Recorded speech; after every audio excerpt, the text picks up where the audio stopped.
तो दोस्तों, हीगल को पढ़ने के क्रम में हम लोग सेकंड पार्ट में हैं। तो इसमें हम लोग हीगल के डायलेक्टिकल मेथड को समझेंगे। तो बेसिकली जो हीगल है उसका मानना था कि गति शाश्वत होती है। जैसे मौत शाश्वत है, वैसे गति भी शाश्वत है। इसलिए परिवर्तन भी शाश्वत होता है। लेकिन जो हीगल है ये गति का कारण किसको मानता है? गति का कारण क्या है? गति का कारण है द्वंद्व के कारण, यानी डायलेक्ट के कारण गति होती है। फिर वो आगे चल के एक कॉन्सेप्ट देता है कि विवेक विश्व एक विवेक की यात्रा है। विश्व एक विवेक या तर्क की यात्रा है। और हीगल का मानना था कि भारत और चीन जैसी जो सभ्यताएं हैं, इनका विश्व के इतिहास में कोई योगदान नहीं। क्यों? क्योंकि ये जो चीन और भारत जैसी जो ये सभ्यताएं हैं, इन्होंने कभी तर्क नहीं किया। इनके अंदर तर्क नहीं पाया जाता है। भारत और चीन जैसी जो सभ्यताएं हैं, इनके अंदर तर्क नहीं पाया जाता। और इतिहास को बढ़ने के लिए तर्क की आवश्यकता होती है, विवेक की आवश्यकता होती है। इसलिए जो भारत और चीन जैसे देश हैं, इनका विश्व इतिहास में कोई योगदान नहीं। तो एक व्यक्ति जब जंगल में रहता था, आदि मानव का जीवन व्यतीत कर रहा था, तो उसके अंदर तर्क डेवलप हुआ कि हमें एक फैमिली में रहना चाहिए, हमें कुछ लोगों की आवश्यकता है, हमें समूह में रहना चाहिए। तो उससे फैमिली डेवलप हुई। फिर एक व्यक्ति ने तर्क किया कि हम वर्षा से जूझ रहे हैं, हमको धूप लगती है, कहीं वर्षा आ जाती है, हम लोग सुरक्षित नहीं हैं, तो हमें घर बनाना चाहिए। तो फिर घर का निर्माण, और फिर धीरे धीरे आगे चल के घर बना, घर से गांव बने, गांव से राज्य बना, और हमने साम्राज्य का निर्माण कर लिया। तो बड़े बड़े साम्राज्य हम देखते हैं। तो यही है, एक व्यक्ति के अंदर जब तर्क डेवलप होता है, तो व्यक्ति आगे उत्तरोत्तर वृद्धि करता जाता है। और ये जो विकास है कब रुकता है? जब तक हमारा पूर्ण विकास नहीं हो जाता। तो पूर्ण विकास यानी सेल्फ रियलाइजेशन की स्थिति में पहुंचने का प्रयास रहता है हर व्यक्ति का। तो सेल्फ रियलाइजेशन या अंतिम सोपान तक पहुंचने का उद्देश्य रहता है हर विचार का। तो हीगल है, उसका मानना था कि जो विचार है वो हमेशा ऊपर की ओर जाते हैं। जो विचार है हमारे, वो हमेशा ऊपर की ओर जाते हैं। इस प्रकार ये जो पद्धति है, ये निगमनात्मक पद्धति का उपयोग करता है। डिडक्टिव मेथड का उपयोग करता है हीगल। तो द्वंद्ववाद है, इसका पिता सुकरात को कहा जाता है। स्वयं हीगल स्वीकार करता है कि द्वंद्ववाद का पिता है। कौन है? सुकरात है। तो हीगल सुकरात को द्वंद्ववाद का पिता मानता है। और सुकरात बेसिकली निरपेक्ष ज्ञान की खोज में था। तो सुकरात का मानना था कि सत्य को खोजा जा सकता है, निरपेक्ष सत्य को, यानी सार्वभौमिक सत्य को खोजा जा सकता है। आगे चल के हमने जब सुकरात के बारे में या प्लेटो के बारे में पढ़ा था, तो हमने पढ़ा था कि थ्रेसिमेकस इस चीज का विरोध करता है। लेकिन इसके प्रति उत्तर में सुकरात कहता है कि अगर हम अच्छे से तर्क करें, तो हम एक अल्टीमेट ट्रुथ को प्राप्त कर सकते हैं। द्वंद्ववाद बेसिकली जो हीगल का द्वंद्ववाद है, ये डायलेक्टिकल आइडियलिज्म इसको कहा जाता है। जब हम लोग मार्क्स को पढ़ेंगे, तो उसका जो द्वंद्ववाद है, उसका जो डायलेक्टिक है, उसे मटेरियल डायलेक्टिकल मटेरियलिज्म कहा जाता है। और हीगल के डायलेक्टिक को क्या कहा जाता है? Dialectical idealism. और हीगल का मानना था कि जो गति है, ये हमारे मन या आत्मा में उत्पन्न होने वाले विचारों से होती है।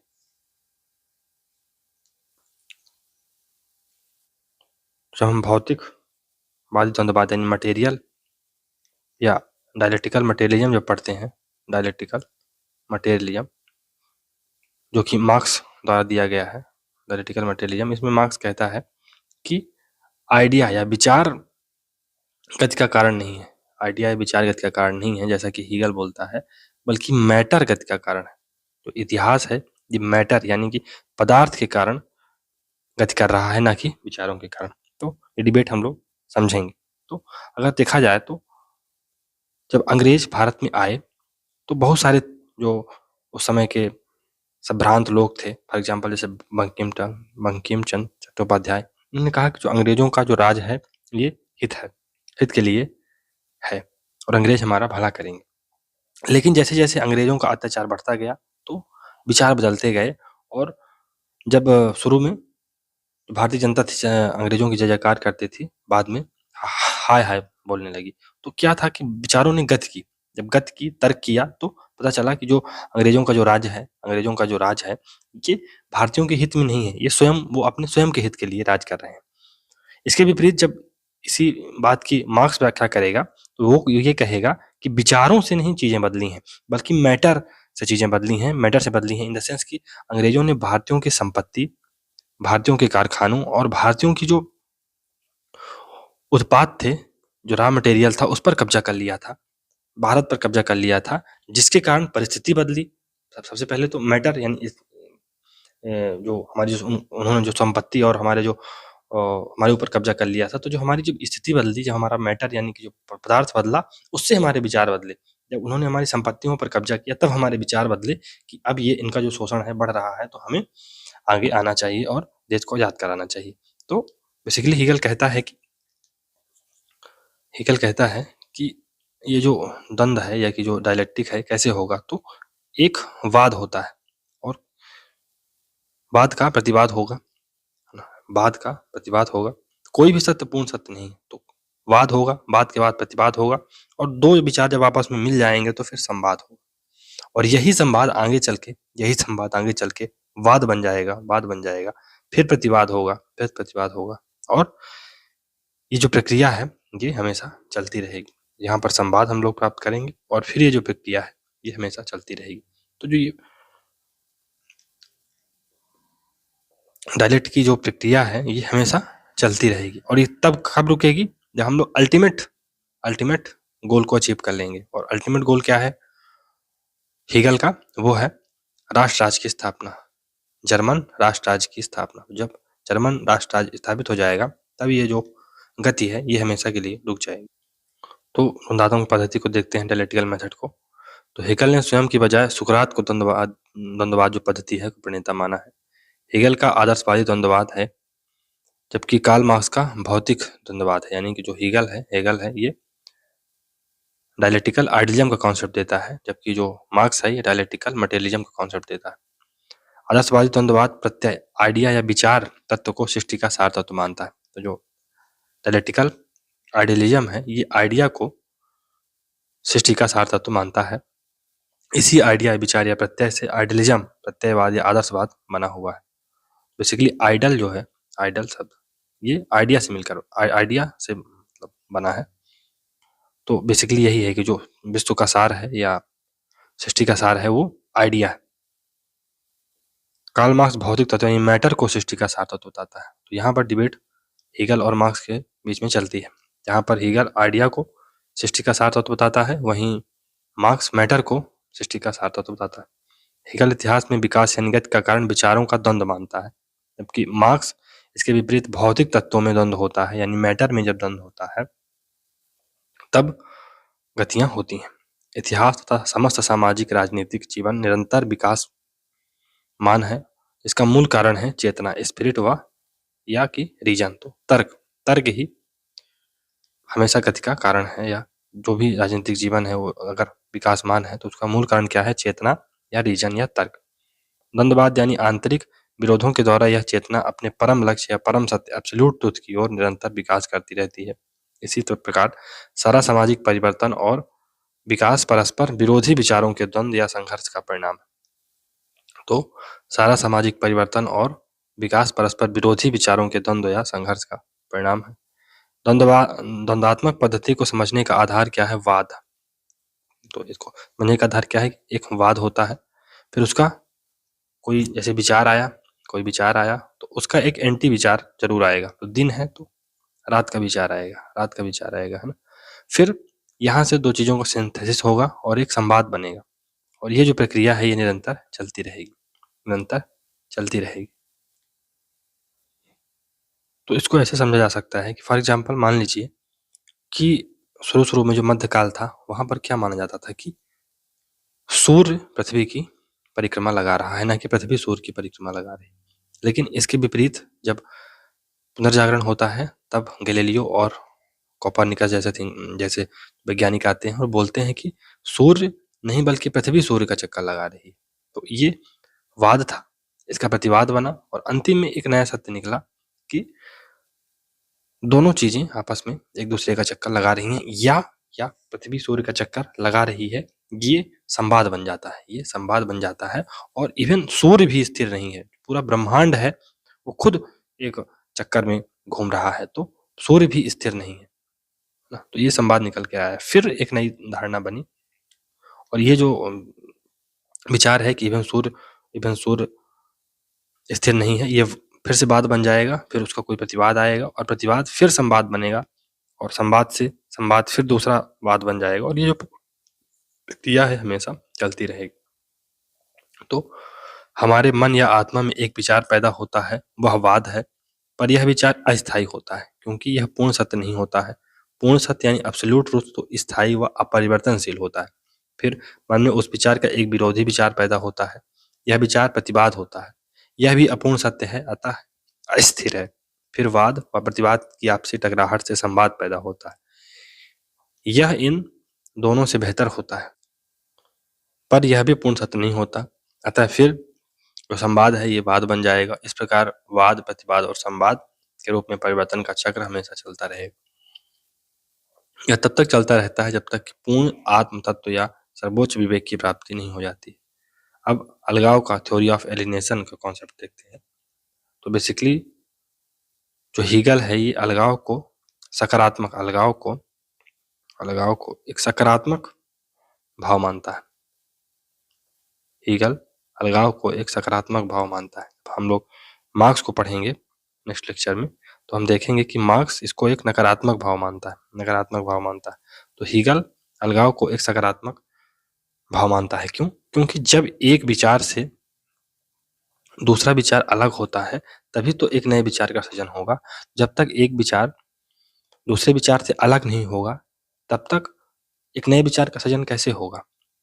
और अगर एक विचार दूसरे विचार से अलग नहीं होगा तो हम वही पुरानी जो अपनी जो पुरानी व्यवस्था है उसी से चिपके रहेंगे। तो अगर हमें रूढ़िवादिता से आधुनिकता की ओर आना है तो हमें उस विचार को छोड़ना पड़ेगा, जो हमारी रूढ़िवादिता के विचार हैं उसको छोड़ना पड़ेगा। तो इसी प्रकार जो अलगाव है, जब विचारों का अलगाव होता है तो वो सकारात्मक प्रक्रिया है। चलिए इसको पढ़ते हैं। अलगाव का सिद्धांत, या सिद्धांत द्वंद्ववाद से ही निकला हुआ है।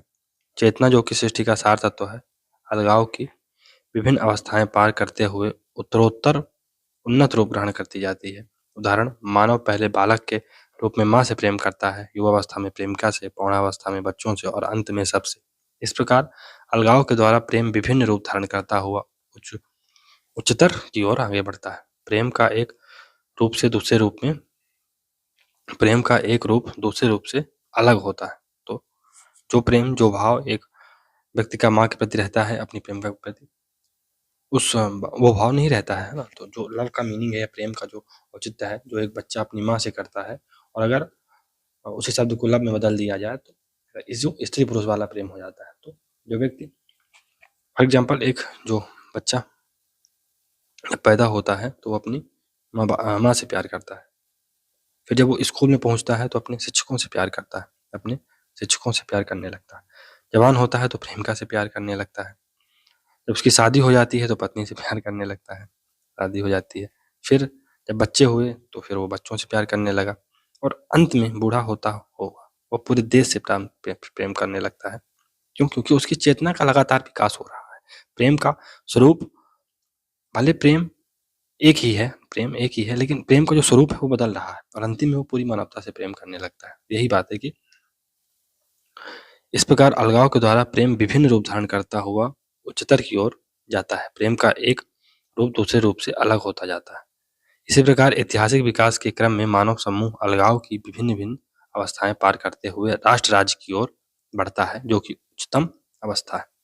राष्ट्र राज्य की ओर बढ़ता है, जो कि उच्चतम अवस्था है। हेगेल द्वारा वर्णित अलगाव एक सकारात्मक अवधारणा है जो मानव प्रगति के इतिहास का आवश्यक लक्षण है। कार्ल मार्क्स अलगाव की अवधारणा तो हेगेल से लेता है, पर इसे पूंजीवाद के दुष्प्रभाव समझाने के लिए नकारात्मक अवधारणा बना देता है। बेसिकली जो कार्ल मार्क्स है वो कहता है कि जो अलगाव है ये एक नकारात्मक भाव है और पूंजीवाद व्यक्ति को पहले तो अपने लेबर से अलग करता है, अपने उत्पाद से अलग करता है, फिर समाज से अलग करता है और एक समय ऐसा आता है कि वो व्यक्ति खुद से अलग हो जाता है, व्यक्ति खुद से अलगाव महसूस करने लगता है। तो ये ऐसी प्रक्रिया है जहाँ पर व्यक्ति न केवल अपने से दूर होता है, समाज से दूर होता है, अपने उत्पाद से दूर होता है, बल्कि खुद से दूर हो जाता है वो। तो कार्ल मार्क्स है ये अलगाव को नकारात्मक प्रक्रिया या नकारात्मक भाव मानता है। अब राज्य का विकास व स्वरूप देखते हैं। तो राज्य की उत्पत्ति व स्वरूप किस प्रकार से होती है, हेगेल इसको कैसे समझाता है उसको देखते हैं। तो राज्य का विकास एवं स्वरूप, तो इसी द्वंद्वात्मक पद्धति से हम इतिहास व राज्य का विकास समझ सकते हैं। तो द्वंद्ववाद के कारण ही राज्य पैदा होता है, द्वंद्ववाद के कारण ही राज्य पैदा होता है। हेगेल के अनुसार पहले परिवार था, फिर नागरिक समाज बना और उससे राज्य बना। सबसे पहले क्या था, परिवार बना, परिवार, फिर उससे नागरिक समाज बना यानी सिविल सोसाइटी बनी और फिर अंत में क्या बनता है, राज्य बनता है। तो जहां परिवारवाद है, प्रतिवाद क्या होगा, नागरिक समाज होगा। तो परिवार में परार्थ भाव का, अल्ट्रुइज्म का भाव होता है। यहाँ पर लोग दूसरों के या कि परार्थ भाव से प्रेम करते हैं। तो जो परिवार के सदस्य होते हैं उनमें आपस में प्रेम होता है, संयोग होता है, समर्पण होता है और ये प्रेम किसी भी हद तक जा सकता है ना। आपने देखा होगा कि जो माता पिता हैं बच्चों को बचाने के लिए अपनी किडनी तक दे देते हैं। तो ये जो परिवार है, जो कि जिसे हेगेलवाद कहता है, ये परार्थवाद का क्षेत्र होता है, लेकिन ये विशिष्ट होता है और इसका जो दायरा होता है बहुत छोटा होता है। इसका जो दायरा क्या होता है, परिवार होता है, परिवार एक इकाई के रूप में। तो इसका जो दायरा है ये बहुत ही छोटा होता है।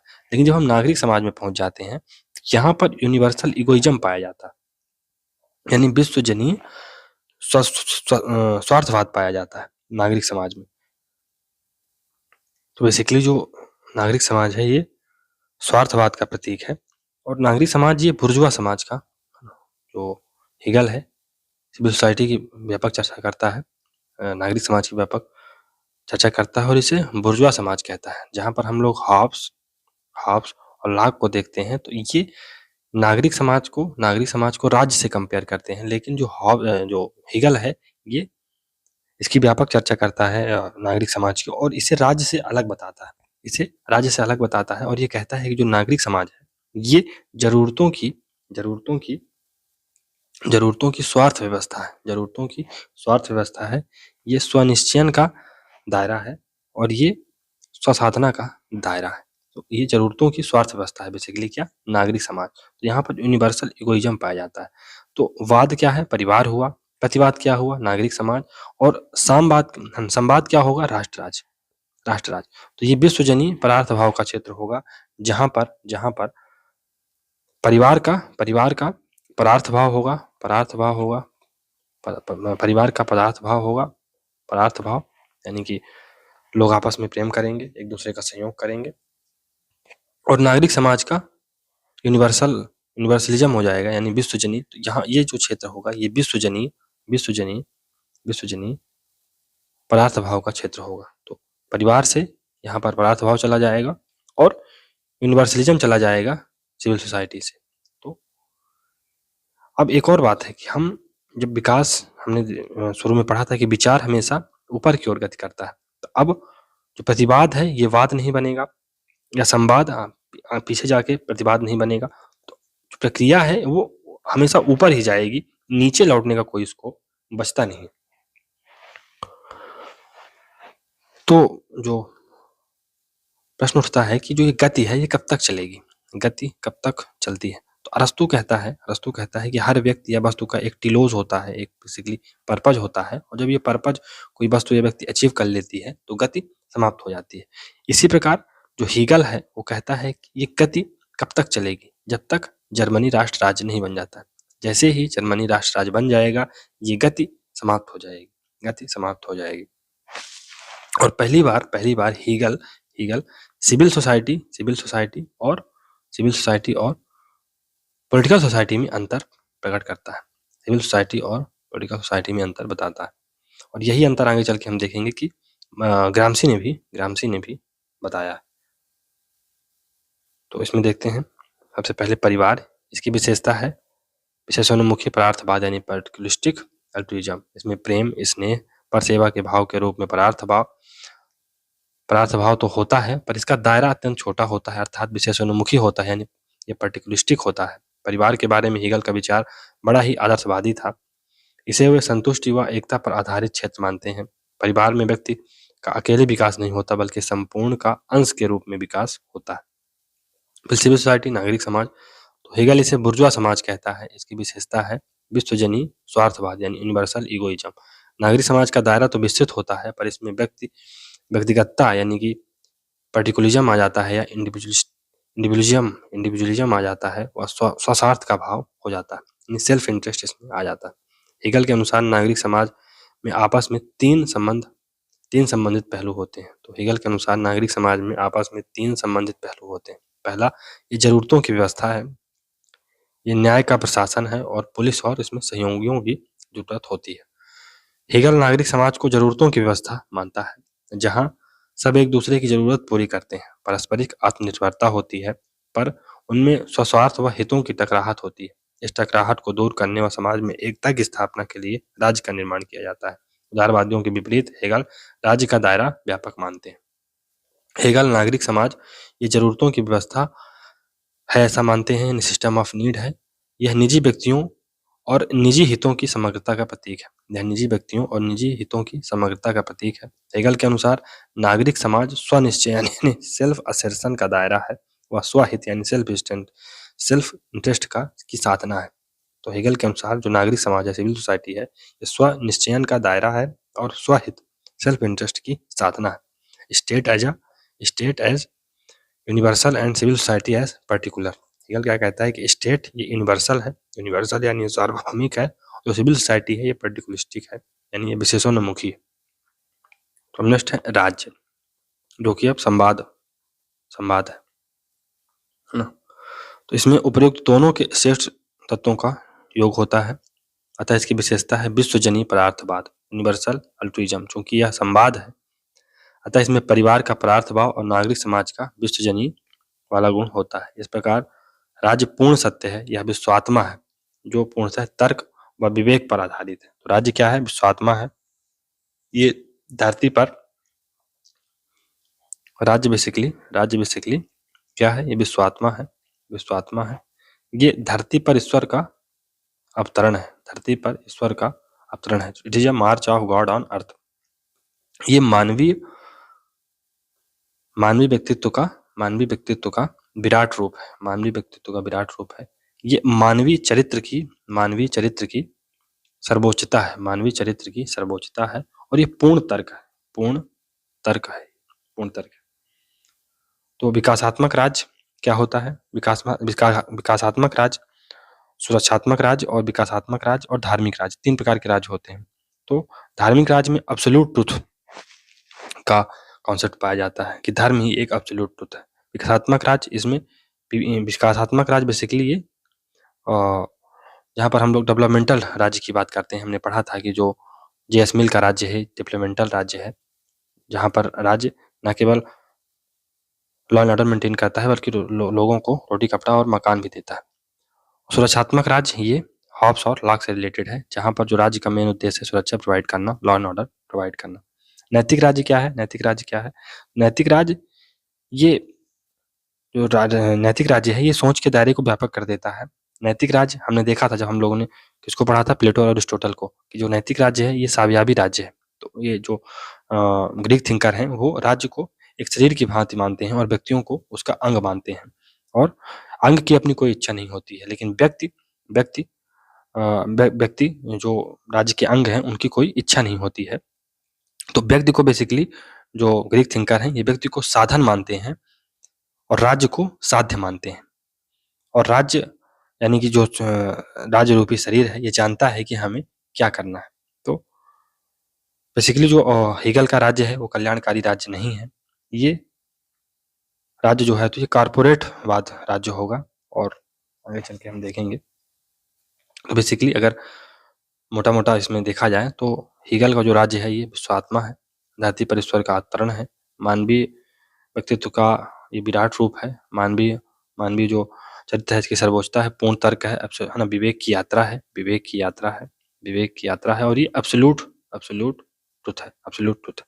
और धार्मिक राज्य ये धर्म से संचालित होता है। विकासात्मक राज्य ये डेवलपमेंटल राज्य होता है, जहाँ जैसे हमने जैसमिल के राज्य के बारे में पढ़ा था। फिर सुरक्षात्मक राज्य हॉब्स और लॉक से संबंधित है। और जो नैतिक राज्य है ये प्लेटो अरिस्टोटल से संबंधित है और हेगल भी इसकी विवेचना करता है। चलिए इसमें देखते हैं कि इस प्रकार जो राज्य है पूर्ण तर्क शक्ति है, इसलिए हेगल को चतुर तर्क करने वाला कहा जाता है। हेगल के अनुसार हॉब्स लॉक आदि नागरिक समाज सिविल सोसाइटी को ही राज्य मान बैठते हैं। तो हॉब्स और लॉक जैसे जो थिंकर हैं वो नागरिक समाज को ही राज्य मान बैठते हैं। नागरिक समाज तो लाभ व स्वस्वार्थ पर आधारित होता, नागरिक समाज तो लाभ व स्वस्वार्थ पर आधारित आर्थिक गतिविधि का क्षेत्र है। तो ये इकोनॉमिक एक्टिविटी का क्षेत्र है। अतः हेगल नागरिक समाज को बुर्जुआ समाज व बाह्य समाज कहता है, जबकि हॉब्स लॉक इस बाह्य राज्य को यानी एक्सटर्नल स्टेट को ही राज्य मान बैठते हैं। हेगल राज्य व नागरिक समाज को अलग अलग मानता है। तो हेगल राज्य और नागरिक समाज को अलग अलग मानता है। ग्रामसी ने राजनीतिक समाज व नागरिक समाज का विचार हेगल से ही लिया है। तो राजनीतिक समाज और नागरिक समाज का विचार ग्रामसी ने हेगल से ही लिया है। हेगल की नज़र में तो राज्य धरती पर ईश्वर का अवतरण है, राज्य मानवीय चेतना का विराट रूप है, राज्य पूर्ण तर्क यानी एब्सोल्यूट रीजन प्रेजेंट करता है, राज्य सार रूपी इच्छा है यानी सब्सटेंटिव विल है जो इतिहास के माध्यम से प्रकट हो रही है, राज्य व्यापक व्यक्तित्व है, यह धरती पर अवस्थित मन है, राज्य दैवी इच्छा है। हेगल का राज्य कल्याणकारी राज्य नहीं है और न ही वे योजनाबद्ध अर्थतंत्र के समर्थक हैं, लेकिन वे गरीबी तथा लोगों के प्रति राज्य की जो उदासीनता है उसके विरोधी हैं। तो जो हेगल है उसका राज्य कल्याणकारी नहीं है और ना ही ये योजनाबद्ध अर्थतंत्र के समर्थक हैं, लेकिन वो गरीबी और लोगों के प्रति राज्य का जो उदासीनता है उसका विरोधी है। तो लोगों के प्रति राज्य उदासीन भी नहीं होना चाहिए, एक्टिव होना चाहिए।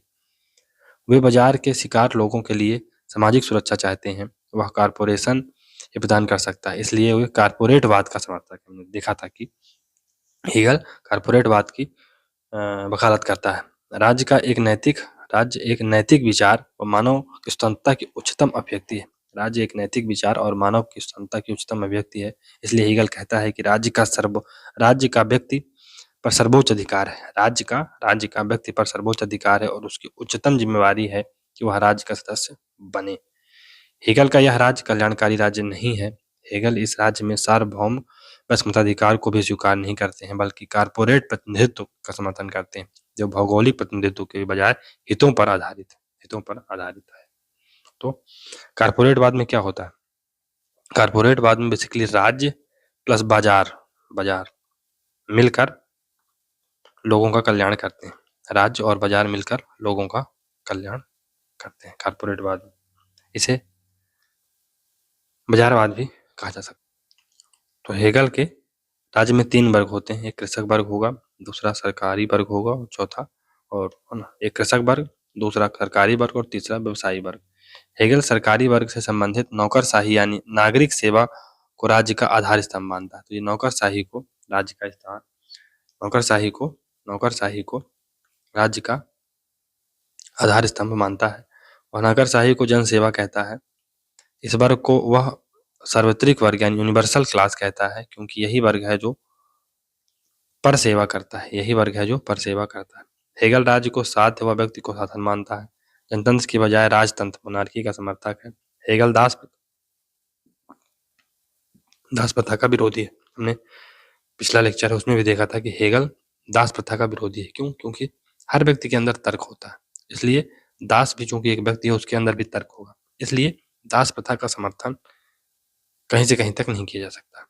हालांकि ये स्त्रियों को दास बनाने की बात जरूर करता है। हेगल हेगल संवैधानिक राजतंत्र यानी कॉन्स्टिट्यूशनल मोनार्की का समर्थक है। कॉन्स्टिट्यूशनल मोनार्की का समर्थक है। तो अगर अगर अगर राजतंत्रवाद है, राजतंत्रवाद है, तो लोकतंत्र क्या होगा? लोकतंत्र क्या होगा? ये प्रतिवाद होगा। लोकतंत्र प्रतिवाद होगा। और संवाद क्या होगा? संवाद क्या होगा? लोकतांत्रिक राजतंत्र। लोकतांत्रिक राजतंत्र ये संवाद होगा।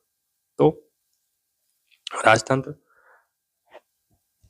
जहाँ पर निरंकुश राज्य की स्थापना की गई, निरंकुश राज्य की स्थापना की गई, कब की गई थी? 1642 में प्यूटन क्रांति के द्वारा।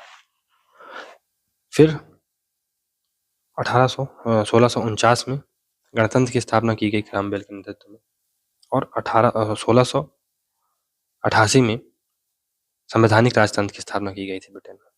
तो निरंकुश राजतंत्र था 1642 तक, फिर क्रामवेल के नेतृत्व में गणतंत्र की स्थापना की गई थी, और लास्ट में लोकतांत्रिक राजतंत्र की स्थापना की गई थी 1688 में। तो यही है वाद, प्रतिवाद और संवाद। तो इसमें और देखते हैं कि जो हेगल है ये संवैधानिक राजतंत्र कॉन्स्टिट्यूशनल मोनार्की का समर्थक है। तो परिवारवाद है, नागरिक समाज प्रतिवाद है, राज्य संवाद या संश्लेषण है, तानाशाहीवाद है, लोकतंत्र प्रतिवाद है, और संवैधानिक राजतंत्र संवाद है। अपने पूर्ववर्तियों की भांति राज्य की संवैधानिक शक्तियों को हेगल ने भी 3 भागों में विभाजित किया है, पर यह विभाजन कुछ मौलिक अंतर लिए हुए है। हेगल ने राज्य की 3 शक्तियां बताई हैं: विधायी शक्तियां लेजिस्लेटिव पावर, फिर कार्यकारी यानी एग्जीक्यूटिव पावर, और राजतंत्रात्मक यानी मोनार्किकल पावर। हेगल ने राज्य की 3 शक्तियों में राजतंत्रात्मक शक्ति को प्रमुख माना है, क्योंकि यह राज्य में एकता उत्पन्न करती है। हेगल राज्य को एक विचार यानी आइडिया मानकर समझाता है। तो उसका अभिप्राय एक एग्जिस्टेंशियल स्टेट से है। इस एग्जिस्टेंशियल स्टेट का प्रयोजन टिलोस विवेकपूर्ण जीवन है, जिसे राज्य साधारण व्यक्ति की समान जिंदगी में लाना चाहता है। इस प्रकार राज्य पृथ्वी पर ईश्वर का महाप्रयाण है, यानी मार्च ऑफ गॉड ऑन अर्थ है, क्योंकि ईश्वर ही वह सत्ता है, इसने हमें विवेक या रीजन दिया है। हेगल के अनुसार राज्य सामूहिक व्यक्ति की आत्मचेतन इच्छा का सयास संवर्धन है, and deliberately developed self conscious will of collective man. Hegel एक राष्ट्र का संविधान उच्च राष्ट्र की विश्वात्मा लोकात्मा की एक ऐसी अभिव्यक्ति है जिसे वैदिक परंपराओं में बांधा जाता है। तो एक राष्ट्र का संविधान उच्च राष्ट्र की विश्वात्मा लोकात्मा की एक ऐसी अभिव्यक्ति है जिसे वैदिक परंपराओं में बांधा जाता है। चलिए अब नेक्स्ट में जब हम लोग आएंगे नेक्स्ट लेक्चर में, तो हेगल का इतिहास दर्शन पढ़ेंगे, उसके Hegel's philosophy of history, Hegel के फिलॉसफी ऑफ हिस्ट्री को पढ़ेंगे। तब तक के लिए good bye, thank you very much for discussion.